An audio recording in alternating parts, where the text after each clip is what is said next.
Just to introduce myself again, my name is Simon Wilkinson. I'm the director of a program that's run by the University of Melbourne to really create the research workforce of the future, but also to power Australia's knowledge economy. And that program is called TRaM. That program is now also supported by the Victorian State Government through the Priority Precincts portfolio. That's a bit of a tongue twister. And as part of what we do, we develop the capability of our researchers to the community of our researchers to engage effectively with key industry partners, such as Arup, and through initiatives such as BioCurate to better understand the market needs for what they are producing and thinking about in their research. I think it's great that we have these kind of programs from the university side out, but it's also important to understand how that looks from the industry side and what that means in terms of industry engagement with the university. So rather than me trying to answer that question today, I've got the help of two fantastic panellists. I have Linda Peterson, who's the Chief Operating Officer from BioCurate and also Company Secretary. And I also have Bree Trevena here, who is the Research Manager at Arup Foresight. To explain that far better than I can, I'll give them a moment now to sort of introduce themselves, starting with you, Linda, on the end. Good morning, everyone. Real pleasure to be here. As said, I'm Linda Peterson, COO and Company Secretary of BioCurate. And BioCurate's actually been running now for just over 2 years, but our full operations, if you like, have only been going for perhaps just over a year. When I say full operations, it's really what the core business and purpose for BioCurate was. And perhaps I'll wind back from that slide introduction. ByCurate really does represent visionary leadership from the University of Melbourne, Monash University and the Victorian State Government. I say that not lightly. We have rolled this program out and both locally, nationally and internationally, people are very impressed and want to be part of that, both from an industry point of view, other research providers and researchers themselves. So we have two main goals that we were set up to do, and that was really to address the critical shortages of skills and competencies needed to take our fantastic early stage discovery research through to the point where the market, whether it be industry, whether it be the Wellcome Trust or the Gates Foundation, could take that project and actually get impact from it. So that's what BioCurate was set up to do. Very specific remit, address where there's a market failure. And that is in that early translational space to get new therapies to a point where we get impact, whether it be clinical, commercial or otherwise. Thank you. Over to you, Bree. Thanks.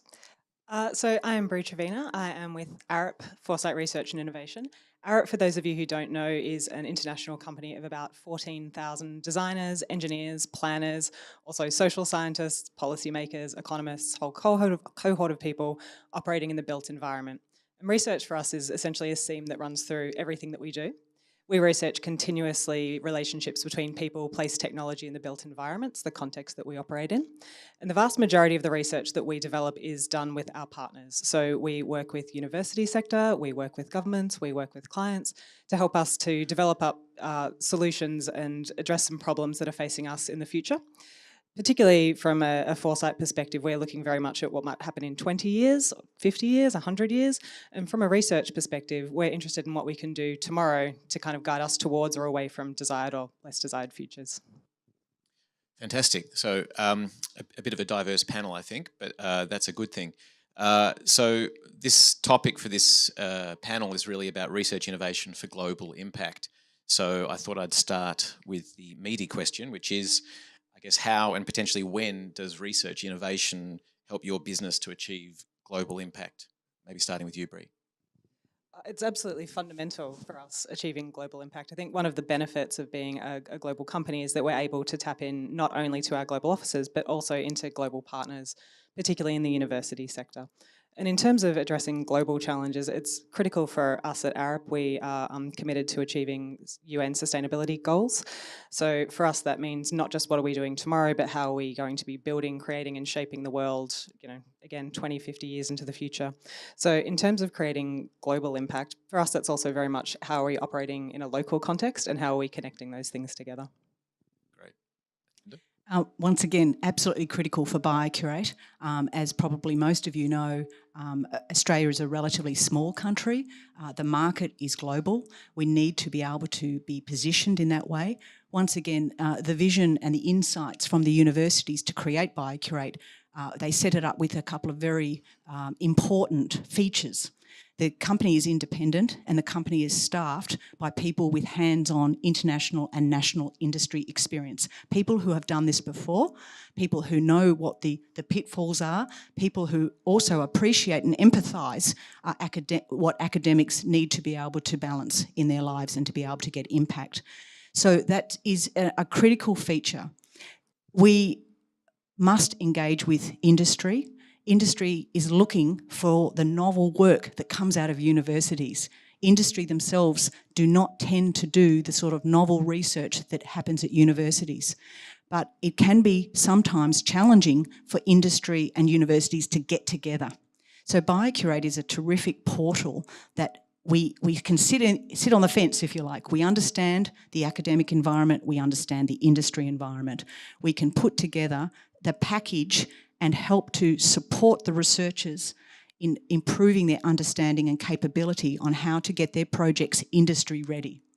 So, and we believe that's, we're playing the long game here, where we are certainly looking at building capability and understanding over the long term so that we all get better at doing this. But we're also looking at driving some of those really promising projects to a point where people benefit from them. So that's a critical side. To get industry involved, ByCurate was delighted to be able to get the global pharmaceutical company Novartis very close to us with signing of an MOU.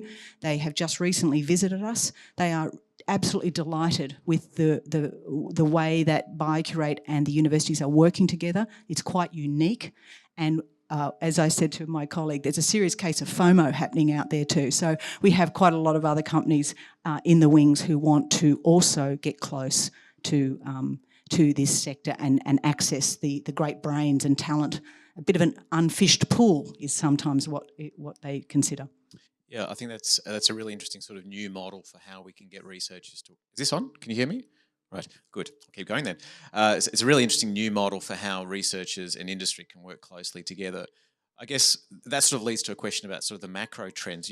Bree, you mentioned the sort of sustainable development goals as something that we're aiming to try and achieve through the work that Arup is doing.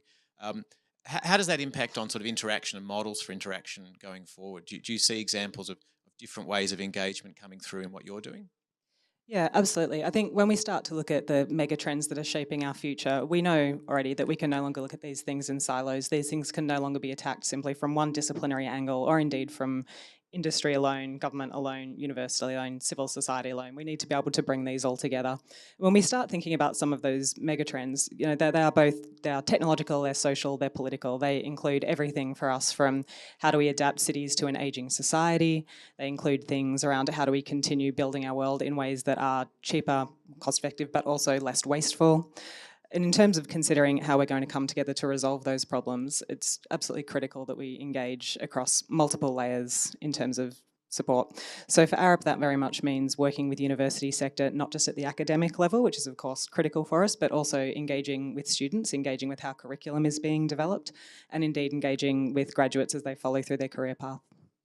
And I guess that's great. But Linda, you mentioned sort of the idea that ByCurate is providing creating a bit of FOMO for some of the industry partners. It's often been said that universities don't have a front door, but is this potentially a way of creating that kind of portal into the university around a particular niche? I think what BioCurate does is complement a lot of what the universities are already doing, and there will be, horses for courses. A lot of our industry partners find it very exciting to be able to use BioCurate as a way to have projects curated, filtered, if you like, researchers trained to have the key experiments done, so that when they come and a project is presented, that it is that we've done the filtering for them. They see that as highly valuable and highly important. For the researchers' point of view, it's a terrific training ground because they understand what industry may be looking for. And I think Bree might have talked about it earlier about trying to think about what the end game is and then working backwards, which is a different way of thinking for academics. But we've had a lot that are really excited about this, and they've learnt a lot, they said, along the way. Yeah, I think that's something that we share in common in terms of trying to get people to start with the end in mind as part of what we do in TRaM as well. I guess that sort of leads us nicely to talk about tactics. What sort of top tips do you have for the research community and for industry when it comes to mutually beneficial engagement? Maybe start with you, Bree.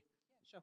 And this is something we've discussed previously, starting with a problem, which sounds like it's a very simple and straightforward approach, but often we have a collection of solutions that are looking for a problem.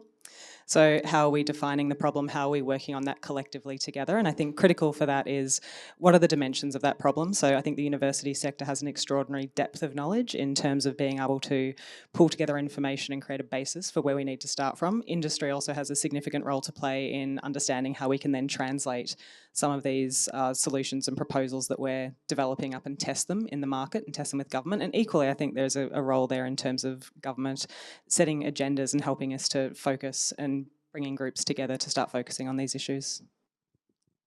I'd probably have to sum it up with communication on every level possible and in any way you can. I think we cannot underestimate. Universities are very large, disparate organisations.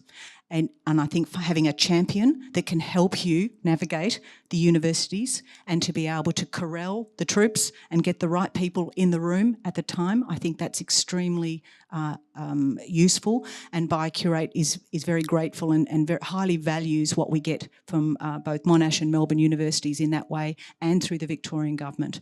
So that focus, and I think that an openness to think about doing things differently.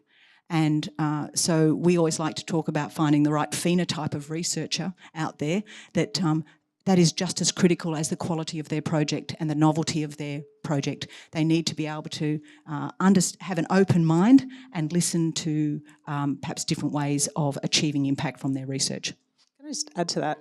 There is also a significant element here in how we communicate both formally and informally. So I think often both from an industry perspective, from a university perspective, we tend to come to each other when we've got a fully resolved idea that we think that the other is going to be engaged in. I think there is extraordinary benefit in having conversations that are much more free-flowing in terms of, is this something you're interested in? Can we help to shape this up together? I think for us it often comes to a point where the decisions have already been made on one side or the other, and it perhaps prevents us from collaborating in the way we could. So there is something valuable in coming to each other early and having a conversation. That's a brilliant segue to my next point, so thank you for that. No problem. I was just going to say, in the context of what we're talking about here with Melbourne Connect, which is really about having a physical space for those kind of conversations and meetings to happen, and meetings in the lowercase m sense of meetings rather than formal meetings, where, as you say, the decision potentially has already been made beforehand. So can we talk a little bit about the value of co-location in terms of those sort of traits that we're looking for, both in terms of better understanding who's on the other side of the table, but also in terms of co-developing or co-identifying problems and then co-developing solutions to them? Yeah, I think maybe a decade or so ago when we started moving into a much more digital world, we thought that place was not going to be as important. And I think we now realise that in fact it's fundamental, it's more important than ever before. And having places where we're able to bring together economic assets, physical assets and networking assets is critical to having these discussions, because it's about the kind of weak and the strong ties that we have involved here. It's about the informal and the formal engagement. And I think particularly things like when we look at Melbourne Innovation District that's being developed, which of course the university is a part of, for us it's a really exciting opportunity to be able to come together not only with the universities but with a number of kind of smaller startups, knowledge industries, etc. So for us it's critical. Our offices are also generally located in spaces where we think that we can engage with our partners on a day-to-day basis in a much more, again, kind of informal and fluid manner. So, I mean, place is critical. I completely agree. The formal and informal nature of these sorts of interactions. We just couldn't do our work without it. We operate it at every level, through every medium possible. We're actually co-located in the precinct, independently located, but located within walking distance between both universities. We have hot desks located where our senior research staff go and actually spend time. So sometimes it's the water cooler conversation as much as it is the formal meeting with 10 people around the board table. We've been using social media a lot more to get our messages out, and doing a range of presentations, etc., both at the small and large scale, but and hosting. People work with people. That's the fundamental. So, okay, great. So we've solved all of the problems of co-working and collaboration now, but we're here to talk a little bit about what's happening in the future. What do you see as potentially the big sort of challenges looming in terms of how we sort of go forward together hand in hand? That's a big question. I think there is, one of the key challenges is agenda setting. So what are the things that we're looking towards? What are the big challenges that we are collectively going to be addressing together? I think there are also challenges inherent here in terms of how do we communicate, often across different languages, in terms of, academic space, government space, industry space. So I think there is a significant role, particularly for programs like TRaM, around how we actually can translate that research. So how do we speak multiple different languages, and who are those brokers who can help us to understand how we can align timescales, how we can align approaches, and how we can start to kind of collectively come together to address some of these problems. Right. My French is terrible, so I'm very glad to hear that you're talking about research versus industry rather than into other languages. Linda, is that the same for you? Do you see others? Yes, very similar. I think, as I mentioned in my opening comments, scale is really, really important in our particular sector. So to be able to work collaboratively, to still have points of hot spots of leadership is very important, which is certainly being demonstrated here. But scale is really important. Our colleagues overseas, they really, really don't care too much where it comes from in Australia, where a good project or a good outcome comes from. They want to be able to get the benefits of the combined efforts that are coming from a certain precinct. And with that, we're very excited that the BioCurate model, which has been initiated and led, we will be rolling out nationally over the coming months. So we're very excited about that leadership coming from here, and the rest of the country and the world really want a piece of the action. That's great. I guess you mentioned the word phenotype, and as a genomics nerd, that went sort of straight here. That was great. But for the audience, I think it's important to sort of talk about what that means in terms of the phenotype of research and projects and researchers. It's the sort of the expressed traits that come out of your DNA, as it were. But what's the sort of the DNA or the traits that we should be looking for in our industry partners as a university? What's the sort of right kind of partner for us to be looking for? Yeah, I think industry partners need to be able to understand and appreciate the requirements of a university and the challenges that universities have, as well as their strengths. They need to be able to come to the table and actually have an open mind as well. They need to be able to find their champion within the universities to work with. And likewise, the researcher, it needs to be a willing and open researcher who's prepared to, academics are trained to be very, very specialist. They tend to be generally narrow and very, very deep.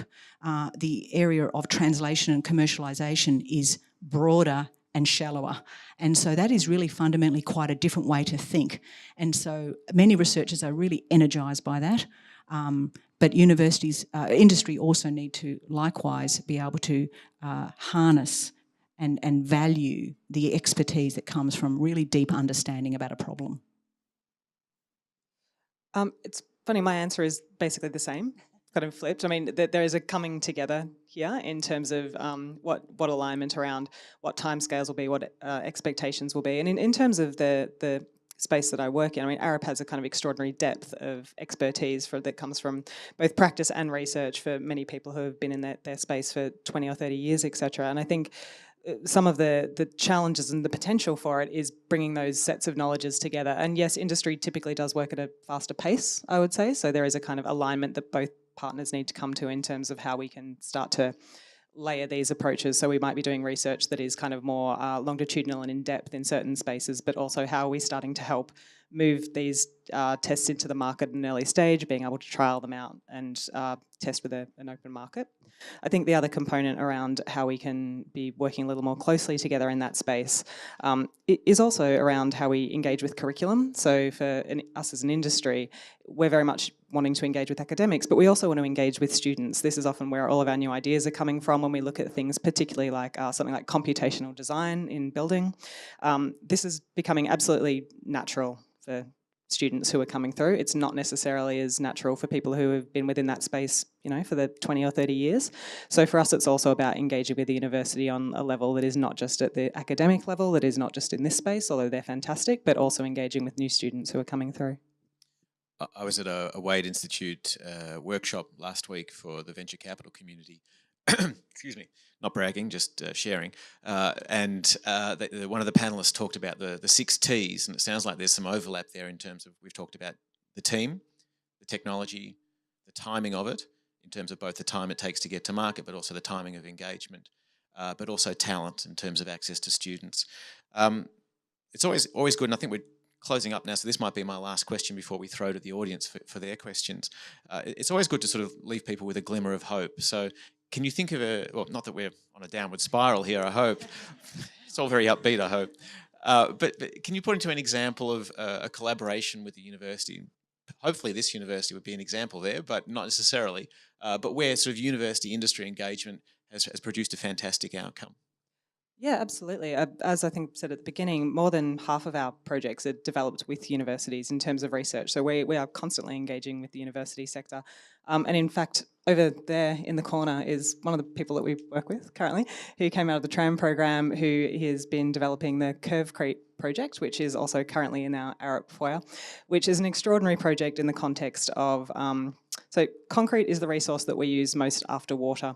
It is also incredibly damaging for the environment. Formwork accounts for about 70% of that damage.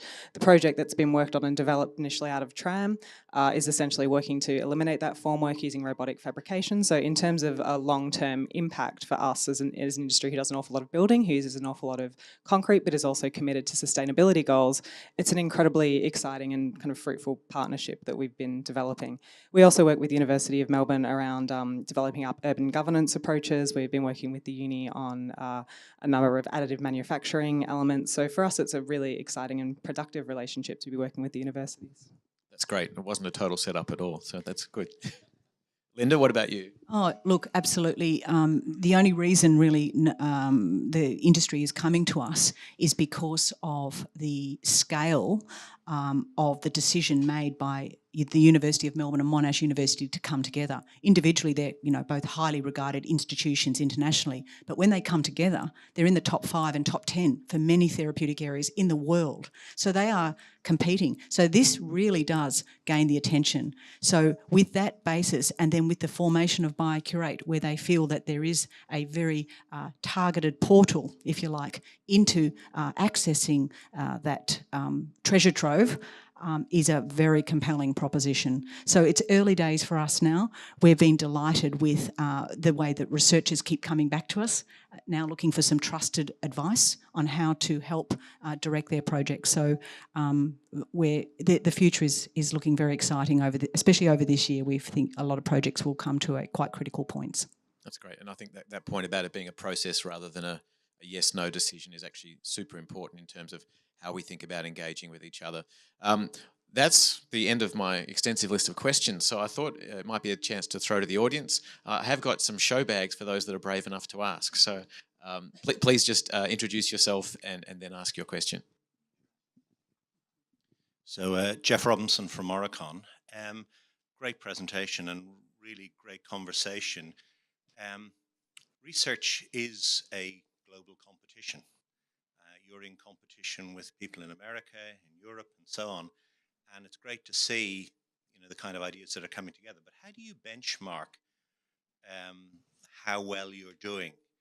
And who do you kind of look out to in different parts of the world and say, in your particular areas, and saying, they're doing well, what can we learn from that and do better? I think that's it's a very interesting question. It's one about metrics and about what does constitute success. And because ByCurate has two key goals, and one is to work with the researchers and improve capability and understanding whilst we are helping drive and support their projects to a point where the market can pick them up. So there are metrics around that side of the process. ByCurate is quite a unique business model. There are some other models internationally that have elements of the BioCurate model, but this has very much been put together. So we are still working through what does success look like and how do we benchmark that. But certainly the critical ones are around addressing those two key goals. How do we help the researchers, particularly the next generation of researchers, have their academic career, but also have a translational research career? And how do we help work with the universities with the learning that we get from this new model as we crank the wheel and work out what works, what doesn't work, what's resonating, what's not resonating, and feed that back into the university and help them together, collaboratively, what can we do to address that? So that's the stage we're at. As I said, we're still reasonably early days.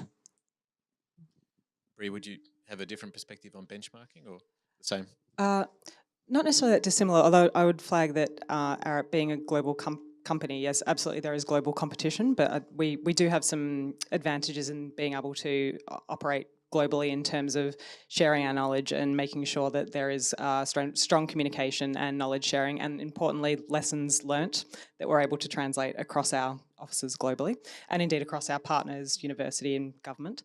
But in terms of benchmarking, I mean, it's a really interesting question and it's a really challenging one. And of course, as we've discussed before, metrics can be a bit of a tricky thing in terms of are we kind of measuring the things that we need to value. But for us, it's also very much around how many people are actively engaged in research. So how many people are pursuing these kinds of focuses? Can we get as much diversity of thought and opinion in there as possible? And what are the particular issues that we're actually attempting to focus on? And are we all kind of rowing in that direction together? I think it's a timely question as well from the university side, in that the Excellence in Research for Australia metrics have just been reported, sort of pointing out how Australian universities rank globally in terms of best practice or world beating. But it's been pointed out that there's actually no funding associated with excellence on those kind of metrics for the university sector. So to benchmarking, the corollary is always, what are the incentives for people to excel on those benchmarks? So an open question. Any other questions? One at the back. Thank you. Nick Callanan. This is a University of Melbourne event. So for Arup, which is a major international, very large firm with a lot of research, how do you decide what you're going to do with the University of Melbourne? Is it purely in reaction to what the university may propose? Would you go in and sort of initiate contacts with the university? But are we just going to be there knocking on your door saying, well, does this program suit you or what? I mean, it sounds to me like you're such a large international group that we just have to compete for your attention. So it goes both ways with the University of Melbourne and with all universities, really. So we work a lot with the University of Melbourne. We also work with Monash, we work with Swinburne, we work with Deakin. So for us, I suppose to an extent, we're somewhat agnostic in terms of which the particular institution is, but we're keen to be working with as many organisations and institutions as possible, which again is around kind of strength of thought, diversity of thought. Often the case is that we will come to the university and say that we are interested in these particular areas. Are you interested in having a conversation with us? And that can be through a number of different avenues. So sometimes it will be through individual academics, sometimes it will be at the faculty level. Equally, we very regularly have engagement back from universities, again, University of Melbourne, but also a range of other universities. And we work with universities all across Australia. There would be very few that we don't engage with in some capacity. So generally we are kind of looking for alignment in terms of what our focus areas are and what our business areas are. And particularly when we start looking at some of those major global challenges that are coming down the pipeline, if people are coming to us with aligned values and aligned visions, then we are always happy to have a conversation. I think we work with all of the universities. So is the question, do we work with one particular university? We work with the University of Melbourne on a whole range of particular focus areas that the university has particular strengths in. So for example, we've been having conversations around ageing communities and healthy cities. We've been having conversations around additive manufacturing, etc. So it tends to be where there are particular lines of strength in different organisations. Yes. I saw the show bags and I got a bit excited. Fair enough. So Vanessa Campbell from the project, I don't know whether being from the Melbourne Connect project entitles me to one of those. Linda, you talked about hotspots in leadership as an important part of being able to translate research into global impact. Can you tell us a bit about how you see an innovation precinct such as Melbourne Connect or such as any innovation precinct? Can you tell us a bit about how you see the role of that precinct in the hotspots of leadership that you're talking about? I mean, we've certainly heard concepts of serendipitous encounters are handy, but the value comes from those serendipitous encounters being managed or there being some kind of leadership behind the scenes. So can you tell us a bit about how the role that an innovation precinct plays as a hotspot leader? Absolutely. I think it's a great question. As we know, Melbourne and the Parkville precinct and the various other precincts around Melbourne are renowned for their depth and their quality of research and clinical care. To be able to make that a fully rounded package, to be able to compete globally, we do need expertise within that precinct bumping into each other, both formally and informally. I'm sure many people have been to Boston, and I've had the pleasure of going there the last couple of years. You can sit in a cafe there, and I'm not joking, you will hear all around you conversations along that line, an academic talking to an entrepreneur, talking to a regulatory expert, talking to a student. And it's just a very exciting environment. It's how we grow up. It actually becomes part of your phenotype, that is normal. That you know, as part of your education and as part of your everyday when you catch up for a coffee, you are hearing and being exposed, both formally and informally, to the sorts of elements that are required for a truly innovative, globally relevant precinct. So I think it's just highly commendable that the thinking and the actual actions are really starting to, I think, take hold with the sort of initiatives we've talked about today at TRaM and various others. You make a great point around we can't necessarily just rely on informal encounters. It needs to be what is the follow-up to that and how do we understand how to connect those to something that is a much larger network. And I think there is a really critical place element in that we've talked about, but there is also, there is a governance element in this, and there is an element that is around how do we fortify those relationships so that we can actually progress them.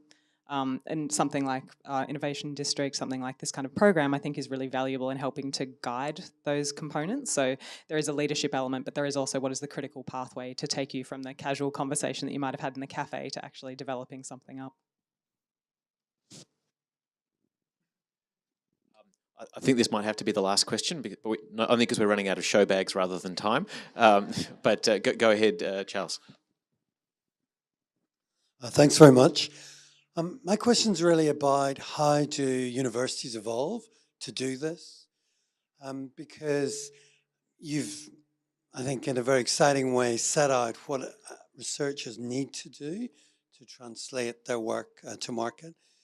So, for example, I was on a committee in the UK House of Lords where we were looking at research into behaviour change and why the government couldn't translate that research into policy. And there was a lot of criticism of academics and how they package their products in that discussion. And Simon just mentioned ERA.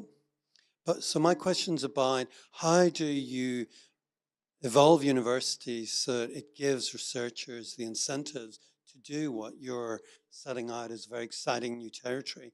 Because actually, if you look at how to score well on ERA, it's not at all doing the kind of thing that you're doing.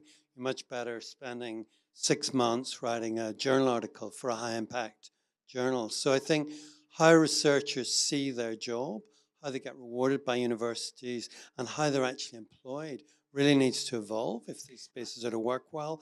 And the question then is, do you have any advice as to how that can be done?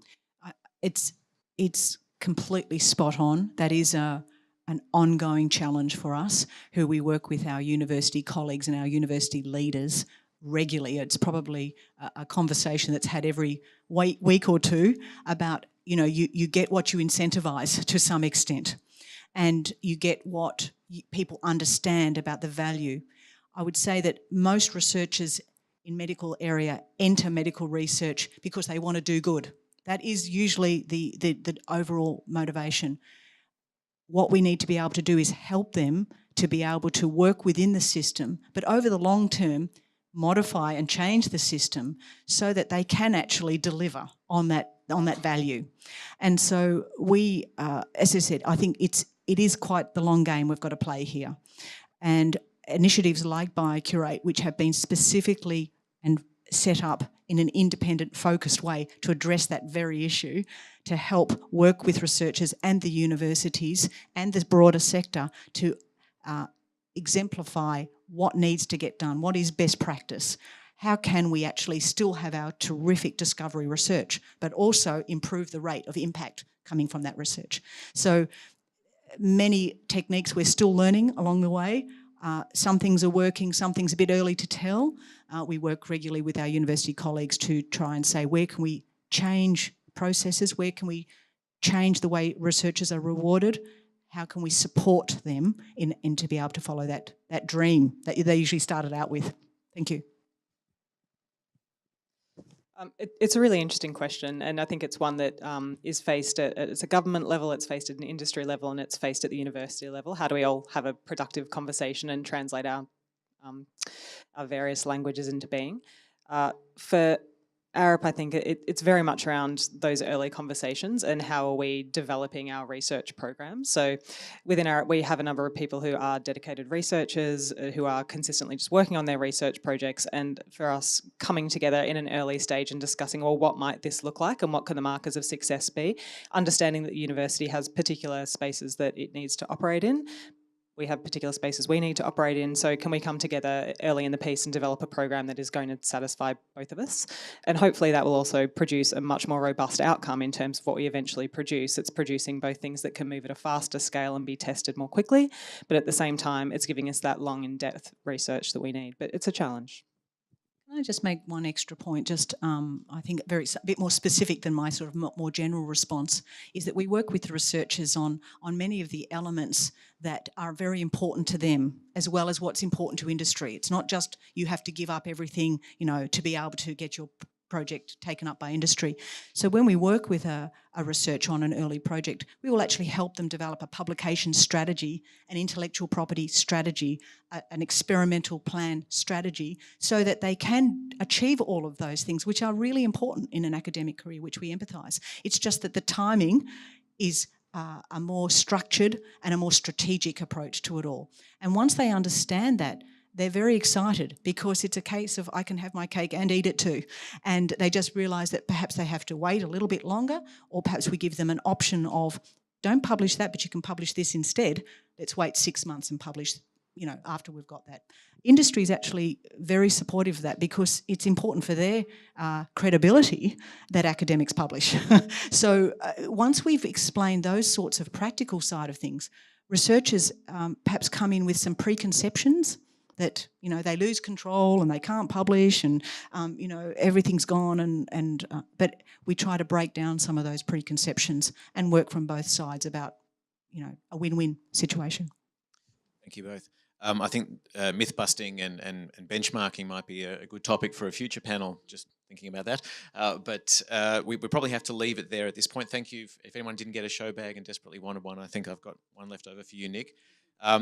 But staying in the UK with Charles's comment about era and so forth, it reminded me of something that Winston Churchill once said, according to Google, which is that we shape our buildings, but thereafter they shape us. And I think that I take great comfort from the fact that we're talking about how we want to shape ourselves even before we're talking about the building space that we're going to have as part of Melbourne Connect. I think that's a really important evolution of how we think about what we're trying to do here. On that note, thank you to both our panellists. Please join me in thanking them now, Linda and Bree.